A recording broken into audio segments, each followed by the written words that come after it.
EVM हटाओ, EVM हटाओ। आदरणीय प्रोफेसर रतनलाल साहब। शुक्रिया आप सभी का। जय भीम। चलिए, आज कम से कम पुलिस वाले भाई बहुत कम दिख रहे हैं इधर, तो शुक्रिया आप सभी का।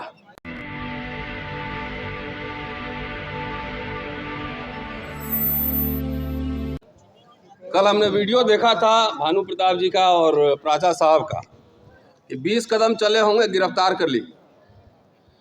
तो आज कम है, शुक्रिया इसलिए कह रहा हूँ कि अगर ईवीएम की सरकार आई तो हमारे पुलिस वाले जो साथी भाई बहन हैं, अगली बार ये समझना कि अब पुलिस वीर भी आ जाएगा। एयरपोर्ट पे तो सीआईए सभादा बदल ही चुका है। किसान वीर बनाने की योजना थी, लेकिन किसानों ने लड़के अपना अधिकार वापस ले लिया। शिक्षक वीर बन ही रहे हैं।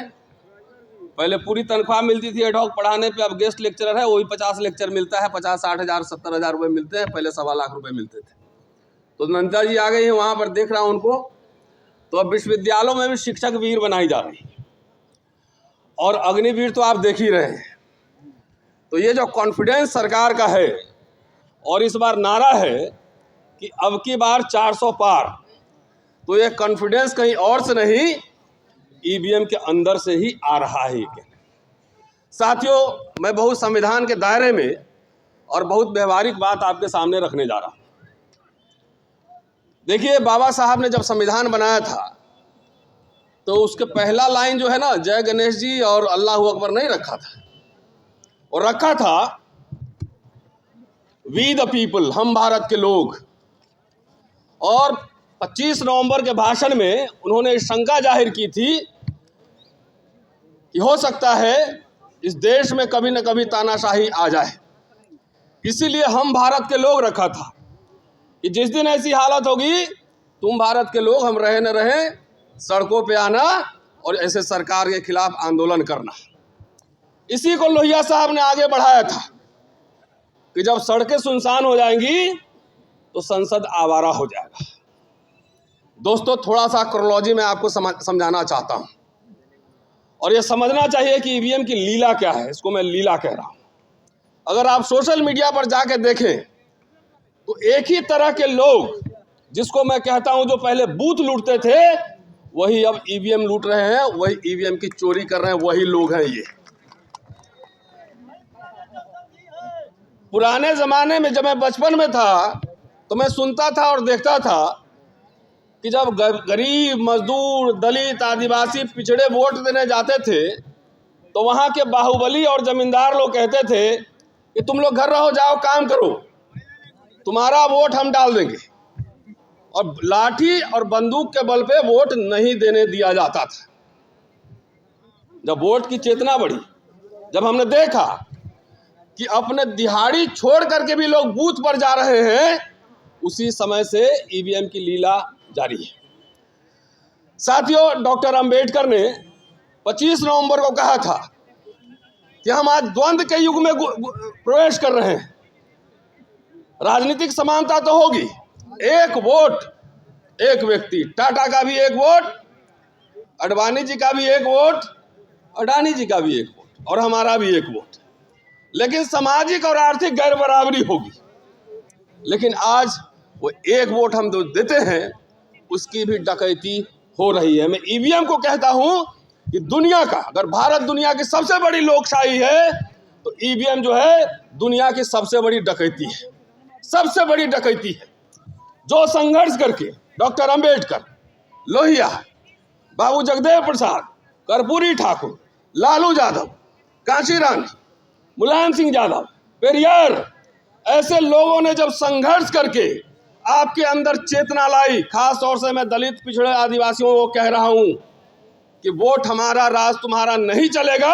और ये परिवर्तन जब होने लगा, तभी से ईवीएम की लीला शुरू हुई है। ये समझिए बात, ये क्रोनोलॉजी में समझा रहा हूं कि जब हमारे लोग वोट देने के लिए जागरूक हुए, तब से आपकी वोट की डकैती शुरू हो गई।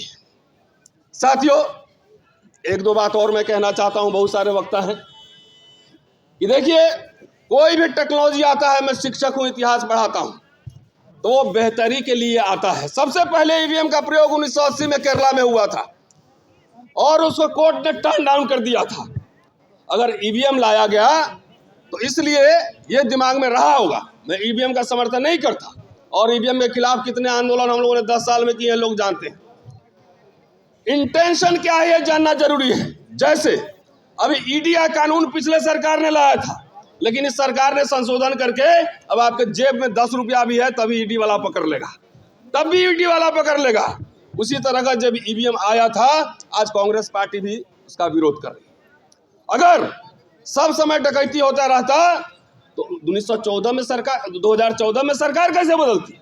इसका मतलब है कि मशीन के साथ हेराफेरी होती है और ये बात सारे पॉलिटिकल पार्टी के लोग अब समझ रहे हैं। जनता जाग रही है, पूरे देश भर में ईवीएम के खिलाफ आंदोलन हो रहे हैं, पूरे देश में। मैं सिर्फ 2 प्रस्ताव रखना चाह रहा हूं कि ईवीएम जो है वो हटेगा संसद से। जब तक पीपल्स रिप्रेजेंटेशन एक्ट में बदलाव नहीं होगा तब तक ये मामला बनने वाला नहीं। तो इसलिए हम चाहते हैं कि जब ईवीएम से अगर चुनाव भी हो, भानु प्रताप जी, 100% ईवीएम की वीवीपैट की काउंटिंग हो। अगर मैं वोट दे रहा हूं, हाथ में हमारी पर्ची आए और हम देख करके मैंने किसको वोट दिया था, वो जो है हम बैलेट बॉक्स में डालें और उसकी गिनती हो, मशीन की गिनती नहीं हो। यह सबसे महत्वपूर्ण बात है। दूसरी बात, आज जो यहाँ कोऑर्डिनेशन कमेटी बनेगी उनसे हम आग्रह करते हैं, और साथियों एक सांस में जो है ना सबको पार्टी नहीं बनाया जाता है। एक साथ में इंडिया भी वही है और एनडीए भी वही है, ये कहना ठीक नहीं है। ये लड़ाई जनता के बीच सड़क पर और पार्लियामेंट में लड़ी जाएगी। इसलिए मेरा आग्रह है कि आज एक डेलीगेशन कमेटी बने और सारे पार्टी के राष्ट्रीय अध्यक्षों से मिला जाए और उनको ये कहा जाए कि अपने मैनिफेस्टो में डालो कि जब हम सरकार में आएंगे तो पीपल्स रिप्रेजेंटेशन एक्ट को हम हटाएंगे और बैलेट पेपर लाएंगे। यह सबसे जरूरी है, यह जरूरी है। राजनेताओं ने यह बात सही है कि आजकल जो आंदोलन करते हैं सिर्फ अपने कार्यकर्ताओं का आंदोलन करते हैं। उनसे आग्रह किया जाएगा कि जन संवाद और जन कार्रवाई शुरू किया जाए, मैनिफेस्टो में लाया जाए। हम लोग अपने संसाधन से हर समय ये आंदोलन को आगे बढ़ा रहे हैं, लेकिन यही खास तौर से मैं इंडिया अलायंस को कह रहा हूं कि अपने मैनिफेस्टो में ये लाएं कि सरकार हमारी आएगी, ईवीएम बंद करेंगे और बैलेट पेपर से चुनाव होगा। इसके लिए एक डेलीगेशन का आज ये निर्माण हो, चुनाव आयोग से ही मिलेंगे। और जैसा कि भानु प्रताप जी ने कहा है कि सुप्रीम कोर्ट के चीफ जस्टिस के पास भी डेलीगेशन लेकर चलेंगे, क्योंकि 19 लाख ईवीएम का मसला अभी कोर्ट में लंबित है। किसी पत्रकार के लिए 12 बजे रात में कोर्ट खुल सकता है, लेकिन यदि इस देश की सबसे बड़ी लोकशाही को गिरवी बना दिया गया है तो ईवीएम पे सुनवाई क्यों नहीं हो रही है? कहां गया 19 लाख ईवीएम? इसकी जानकारी कौन देगा? इसलिए कोर्ट को भी इसमें पार्टी बनाना पड़ेगा कि सरकार के हिसाब से जब आप कन्वीनियंट हो तो किसी केस की सुनवाई तो आप 2 दिन में कर लो। पिछले चुनाव से अगला चुनाव आ गया, 5 साल हो गया, ईवीएम पे सुनवाई नहीं हो रही है।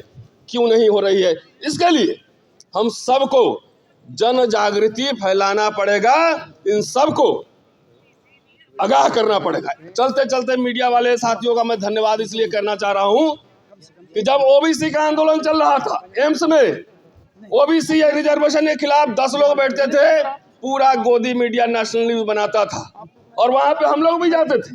200 लोग वहां पे धरने पे बैठते थे आरक्षण के समर्थन में, उसकी कोई न्यूज नहीं छपती थी। आज यहाँ पे गोदी मीडिया नहीं है, इसलिए चलते चलते आप सबका शुक्रिया कि आप सबकी वजह से करोड़ों लोग के पास हमारी आवाज पहुंच रही है। शुक्रिया, जय भीम। दुनिया को शांति और मानवता का संदेश देने वाले तथागत भगवान बुद्ध देश के तमाम दलितों, पिछड़ों, आदिवासी और महिलाओं की हजारों साल की गुलामी को तोड़ने वाले डॉक्टर बाबा साहेब अम्बेडकर जी, बहुजन समाज के सभी महापुरुषों के चरणों में कोटि कोटि नमन करते हुए आप समस्त साथियों को क्रांतिकारी जय भीम करता हूं। साथियों, मैं आप सबको इस कार्य के लिए बधाई देता हूं कि ये जो लोकतंत्र डॉक्टर बाबा साहेब अम्बेडकर भारत को देकर गए, वो लोकतंत्र जो मोदी जी के द्वारा खतरे में डाल दिया गया है, उस लोकतंत्र को बचाने की जिम्मेदारी आज आप सब लोग निभा रहे हैं। इसके लिए मैं आपको शुभकामनाएं देता हूं। मैं खुद अभी सीधा केरल से कोची एयरपोर्ट से दिल्ली उतरा और सीधा यहाँ आया हूँ, और अभी यहाँ से सीधा जाऊँगा पूना, फिर से एयरपोर्ट वापस। इसलिए आया हूँ कि ये जो आज़ादी की लड़ाई है, ये हमारे प्रजातंत्र को बचाने की लड़ाई है, ये देश के संविधान को बचाने की लड़ाई है। इस लड़ाई को अगर नहीं लड़ा गया तो डॉक्टर बाबा साहेब अम्बेडकर जी की कुर्बानी बेकार चली जाएगी। आपको सबको पता होगा, लगभग 2,500-3 हज़ार साल तक हमारे लोगों को पढ़ने लिखने पर धार्मिक बंदिश थी, व्यापार करने पर धार्मिक बंदिश थी, कोई मानव अधिकार नहीं था, संपत्ति रखने पर धार्मिक बंदिश थी। लेकिन डॉक्टर बाबा साहेब अम्बेडकर जी ने अपने 5 में से 4 बच्चे कुर्बान करके, अपनी जवान पत्नी माता रमाबाई को कुर्बान करके आज़ादी हमें दिलवाई। और मैं इसलिए आज़ादी इसको बोल रहा हूँ क्योंकि जब ये आज़ादी का आंदोलन चल रहा था तो एक साथ 2-2 तरह की आज़ादी का आंदोलन चला। एक आज़ादी की लड़ाई थी 200 साल की अंग्रेजों की गुलामी से आज़ादी का आंदोलन, जिसको लाखों लोगों ने लीड किया, लाखों जान गई, औजार हथियारों का इस्तेमाल हुआ, हजारों नेता थे। लेकिन उस आज़ादी की लड़ाई में कहीं भी आपको दलितों, पिछड़ों, आदिवासी और महिलाओं के हक अधिकार की चर्चा नहीं मिलेगी। लेकिन दूसरी आज़ादी की लड़ाई लगभग 3,000 साल की गुलामी से आज़ादी की लड़ाई थी, जिसको डॉक्टर बाबा साहेब अम्बेडकर जी ने अकेले लड़ा, बुद्धि और विवेक से लड़ा, कोई खून नहीं बहाया, कोई औजार हथियार नहीं उठाया। और उन्होंने इस लड़ाई में अपने 4 बच्चे और पत्नी को गंवाकर हमारी हजारों साल की गुलामी को तोड़ा। आज वो जो आज़ादी डॉक्टर बाबा साहेब अम्बेडकर ने हमें दिलवाई है, वो खतरे में आ गई है।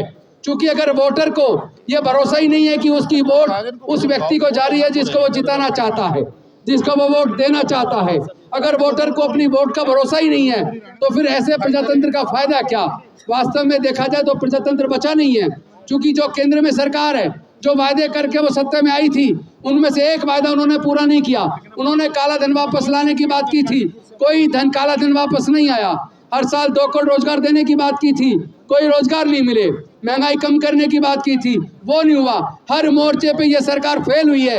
एक मोर्चा है जिसपे वो जीत रही है, तो वो या तो धर्म का इस्तेमाल करके या ईवीएम का इस्तेमाल करके।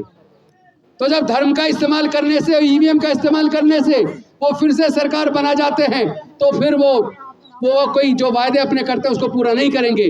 क्योंकि जनता को उन्होंने पूरी तरह भ्रमित कर दिया है। और जो पार्टियां इस आंदोलन में ईवीएम हटाओ देश बचाओ, ईवीएम हटाओ बैलेट वापस लाओ, ईवीएम हटाओ संविधान बचाओ, जो पॉलिटिकल पार्टी या सामाजिक संगठन इस आंदोलन में शरीक नहीं होना चाहते, तो हम मानते वो मनुवादियों के साथ हैं, वो लोग लोकतंत्र के खिलाफ हैं, वो लोग प्रजातंत्र के खिलाफ हैं, वो लोग स्वतंत्रता के खिलाफ हैं, वो लोग देश के संविधान के खिलाफ हैं, वो लोग देश के लोगों की आज़ादी के खिलाफ हैं। आज देश के लोगों की आज़ादी खतरे में है। आज इस मंच के माध्यम से हमें कोऑर्डिनेशन टीम घोषित करेंगे। वो कोऑर्डिनेशन टीम पूरे देश का ईवीएम हटाओ देश बचाओ, ईवीएम हटाओ संविधान बचाओ, ईवीएम हटाओ बैलेट पेपर वापस लाओ, इसके आंदोलन के लिए पूरे कोऑर्डिनेशन टीम आज हमारी टीम यहाँ घोषित करेगी। साथ ही साथ एक मोबाइल नंबर घोषित करेंगे, व्हाट्सएप नंबर, जिस पर आप अपने नाम दे सकते हैं। जो लोग इस आंदोलन में, देश के स्वतंत्रता के दूसरे आज़ादी के आंदोलन में, संविधान बचाने, लोकतंत्र बचाने के आंदोलन में जो लोग जेल जाने को तैयार हैं, देश बचाने के लिए कुर्बानी देने को तैयार हैं, वो उस व्हाट्सएप नंबर पर अपना नाम, अपनी डिटेल भेज सकते हैं। उसकी पूरी सूची बनाई जाएगी। क्योंकि आंदोलन बिना लड़ाई के, बिना कुर्बानी के कोई आंदोलन सफल नहीं हो सकता। और हम लोग सबसे पहले, हम सब लोग जो संचालक साथी हैं, हम लोग जेल भी जाने को तैयार हैं, हम गोली खाने को भी तैयार हैं, लेकिन हम इस लड़ाई को जीते बिना दम नहीं तोड़ने वाले। इस लड़ाई को निश्चित तौर पर जीतेंगे। ईवीएम को हर हालत में हटाएंगे, क्योंकि ये ईवीएम देश के लिए खतरा बन गई है। वो सरकार जो नफरत के आधार पर देश को बांट रही है, जाति के आधार पर देश को बांट रही है, पूरे देश के संविधान को खत्म कर रही है, उसी मनुस्मृति का शासन लाना चाहती है, जिस मनुस्मृति के द्वारा हमारे लोगों के पढ़ने लिखने, व्यापार और संपत्ति के रास्ते बंद थे। लेकिन मुझे दुख इस बात का है, इन सरकारों ने शिक्षा को महंगा करके वो शिक्षा का अधिकार जो बड़ी कुर्बानी से बाबा साहब ने दिया था, वो शिक्षा का अधिकार लगभग हमसे छीन लिया है। और साथ ही साथ बड़े मुश्किल से नौकरियों में आकर हमारे लोग धीरे धीरे आगे बढ़े थे, लेकिन सरकारी नौकरियों को सबको प्राइवेटाइज करके सारा बेचकर ठेकेदारी प्रथा लाकर सारे सरकारी संस्थान बेचकर इन्होंने नौकरियों के रास्ते भी बंद कर दिए। और जो बची कुची थोड़ी बहुत नौकरी निकलती है उसमें भी अगर आप देखो जो वैकेंसी निकलती है 75% वैकेंसी केवल स्वर्ण जाति के लोगों के लिए और 25% में SC ST OBC के लोग। आप कभी देखिए जितनी वैकेंसीज का डाटा निकल रहा है उसके अंदर वैकेंसी का जो पूरा चार्ट देखिए तो पता लगेगा 75% वैकेंसी उनकी क्यों है, उसमें केवल 25% देश के 85% लोग क्यों हैं। और वैसे 85 भी गलत हो गया, अब तो 88 हो गया। आंकड़े जो जारी हुए हैं जाति के बिहार के अंदर वो आंकड़े बताते हैं केवल 12% लोग स्वर्ण जाति के हैं, बल्कि जो छत्तीसगढ़ का आंकड़ा हमने देखा, मध्य प्रदेश का देखा, झारखंड का देखा, वहाँ तो स्वर्ण जाति के लोग केवल 6% है। लेकिन देश के सारे संसाधनों पर 90% संसाधनों पर इन 10% लोगों का कब्जा है। देश के 90% व्यापार पर इन 10% लोगों का कब्जा है। देश के सारे प्राकृतिक संसाधनों पर इन 10% लोगों का कब्जा है। तो इस लड़ाई को एक आज़ादी का आंदोलन के रूप में आप सबको लड़ना पड़ेगा और इसके लिए कुर्बानी देनी पड़ेगी। सबसे पहले इसके संचालक यानी कि भाई कपिल जी, भानु जी, एडवोकेट प्राचा जी और मैं, हम अपनी हर प्रकार की कुर्बानी देने के लिए तैयार हैं, जेल भी जाने के लिए तैयार हैं। ऐसे मरेंगे नहीं, हम लड़ेंगे, हम जीतेंगे। बस मैं एक नारा लगा के अपनी बात को खत्म करूंगा। हम गोली भी खाने को तैयार हैं, क्योंकि हम देखना चाहते हैं मोदी जी किस हद तक जा सकते हैं। अगर हमें वो जेल भेजना चाहते हैं तो जेल के लिए तैयार हैं, अगर शूट आउट करना चाहते हैं तो हम उसके लिए भी, मरने के लिए भी तैयार हैं। लेकिन याद रखना, गोली खाने के बाद भी तब तक दम नहीं तोड़ेंगे जब तक इस लड़ाई को जीत ना लें। इस लड़ाई को हम जीतेंगे, कि हम लड़ेंगे, हम जीतेंगे। ईवीएम हटाओ, ईवीएम हटाओ, ईवीएम हटाओ, ईवीएम हटाओ। अब बोलेंगे बैलेट वापस लाओ, ईवीएम हटाओ, ईवीएम हटाओ, ईवीएम हटाओ। अब बोलेंगे संविधान बचाओ, ईवीएम हटाओ, ईवीएम हटाओ, ईवीएम हटाओ। अब आप कुछ देर में देखेंगे, जैसे कुछ दिन पहले आपने सोशल मीडिया पे देखा होगा कि वोट कहीं दी जा रही है और उसके अंदर पिक्चर में भी दिख रही है कि सही जगह गई है, लेकिन जब वो डब्बा खोला जाता है तो पर्ची किसी और की निकलती है। तो फिर भरोसा कैसे करें ऐसी ईवीएम पर? और जो सरकार ईवीएम से चुनी जाएगी तो उस पर सरकार पे भी हम कैसे भरोसा करें? इसीलिए ये सरकार तानाशाह हो गई है, इसीलिए सरकार जनता की कदर नहीं कर रही है, उत्पीड़न कर रही है और पूरे देश के लिए खतरा बन गया है। इसलिए देश को बचाने का आंदोलन निश्चित तौर पर हम जीतेंगे। इन्हीं शब्दों के साथ मैं अपनी वाणी को विराम देता हूँ। बहुत जल्द आपके सामने ये मशीन का पूरा दिखाया जाएगा। और आपको याद होगा लगभग 3 साल पहले, जिसमें हाईकोर्ट के रिटायर्ड जज भी थे, हमारे बंगले पर, सरकारी बंगले पर मशीन से दिखाया गया था किस तरह मशीन से चीटिंग हो सकती है।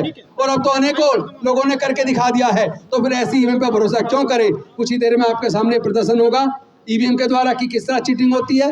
उसके बाद भानु जी के माध्यम से वो घोषणा होगी मोबाइल नंबर की, जिसके द्वारा लोग जुड़ सकते हैं, कुर्बानी के लिए जुड़ सकते हैं। साथ ही साथ नेशनल कोऑर्डिनेशन टीम एक टेंटेटिव घोषित होगी और 1 महीने के अंदर अंदर पूरे देश से लोगों को लेकर, हर राज्य से प्रतिनिधित्व लेकर फिर परमानेंट बॉडी डिक्लेयर होगी और 1 महीने के अंदर हम इसको राष्ट्रव्यापी आंदोलन, इतना बड़ा आंदोलन बना देंगे। इतना बड़ा आंदोलन आज तक कभी भारत में, आजाद भारत में हुआ नहीं होगा।